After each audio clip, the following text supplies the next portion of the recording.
আসসালামু আলাইকুম সম্মানিত দর্শকবৃন্দ, চলে এসেছি গদখালি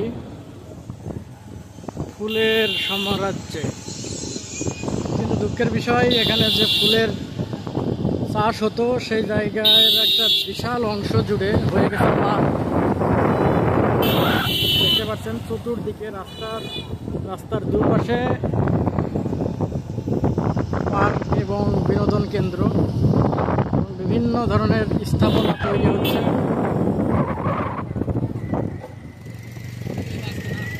প্রকৃতপক্ষে এই জায়গাগুলোতে আগে ফুলের চাষ হতো। এর আগেও আমি একবার এসেছিলাম,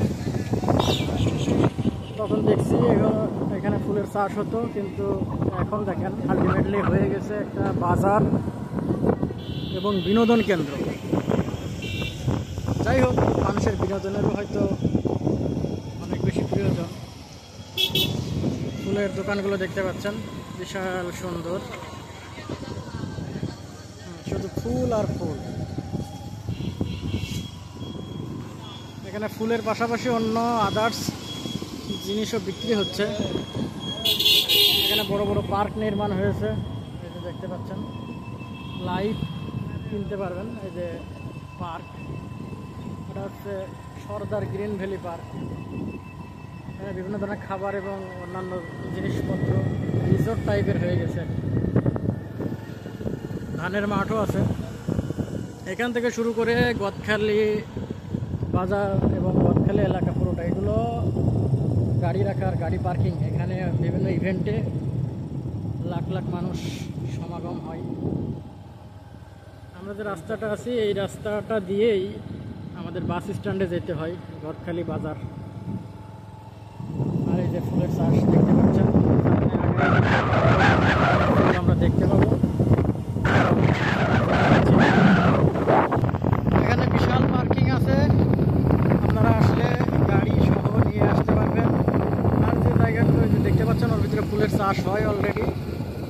আমরা হয়তো এখন ফুলের সিজন না, আমরা ভিতরে ঢুকবো না, বাইরে থেকেই দেখার চেষ্টা করছি। আর এর আগে আমি একবার দেখে এসেছিলাম, নতুন করে আর আমার প্রয়োজন বোধ করছি না। এইদিকে আছে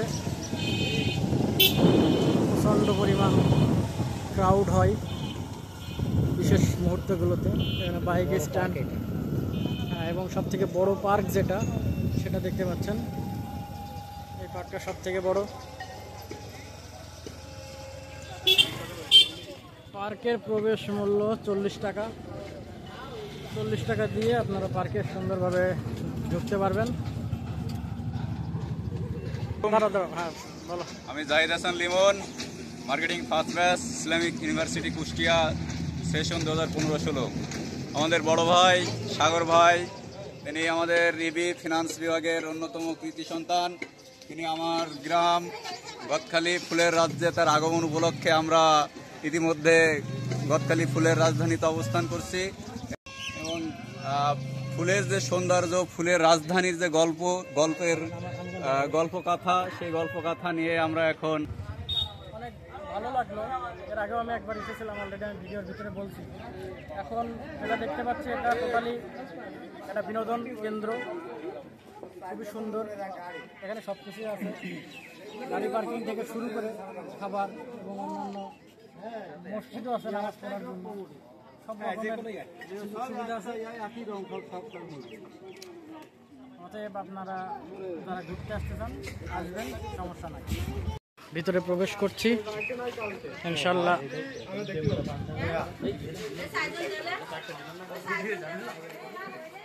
আমরা অলরেডি পার্কের ভিতরে প্রবেশ করলাম। অনেক সুন্দর কৃত্রিম প্রজাপতি। এখানে একটা নৌকার মতো আছে, এটাতে আমি একবার উঠছি কুয়াকাটায় গিয়ে। সবাই ভিডিও করছে কম বেশি, কারণ চিত্র ধারণ করাই প্রধান উদ্দেশ্য। এখানে সুন্দর একটা ঝর্ণা আছে। আমরা এখন আছি যে সময়, এটা টোটালি একটা অফ টাইম, দুপুর 1:30 বাজে এখন। এই সময় সাধারণত এখানে কারোরই থাকার কথা না, কিন্তু আলটিমেটলি তাও এখানে অনেক মানুষ আছে। তার মানে যখন বিকেল টাইম অথবা ফুল সিজন যখন, সেই সময় আরও অনেক বেশি মানুষ এবং অত্যন্ত ভরপুর থাকার কথা, তেমনটাই মনে হচ্ছে। কারণ একদম ভর দুপুরেই অনেক মানুষ, তাহলে বিকেলে অথবা বিশেষ মুহূর্তে অকেশনগুলোতে অনেক মানুষ এখানে বিনোদনের উদ্দেশ্যে আসে। এগুলো জাস্ট অল্প কিছু ফুল দেখতে পাচ্ছেন, আর ওই বড়ো যে ছাউনিগুলো দেখছেন ওর ভিতরেই মেইনলি ফুলের প্রোডাকশনগুলো হয়। বিভিন্ন ফুল বিভিন্নভাবে প্রোডাকশন হয় এই আর কি। যাই হোক, আমরা সামনের দিকে আর যেতে যাচ্ছি না। অলরেডি আমার বেনাপোল যাওয়া লাগবে, ওখানে অনেক মানুষ ওয়েটিংয়ে আছে, ওদের সাথে দেখা করার প্রয়োজন। তাই আমরা মোটামুটি এখানেই আমাদের ভ্রমণের যাত্রা, গতকালী ভ্রমণ, এটা এখানে সমাপ্ত করার চেষ্টা করছি। আসসালামু আলাইকুম।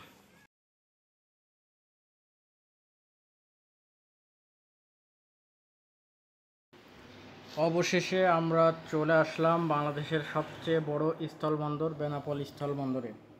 বাংলাদেশের স্থল বাণিজ্যের 90% এই বন্দরের মাধ্যমে সংগঠিত হয়ে থাকে। বেনাপোলের ভারতীয় অংশের নাম পেট্রোপোল, এটা পশ্চিমবঙ্গের বনগাঁ জেলার অন্তর্গত।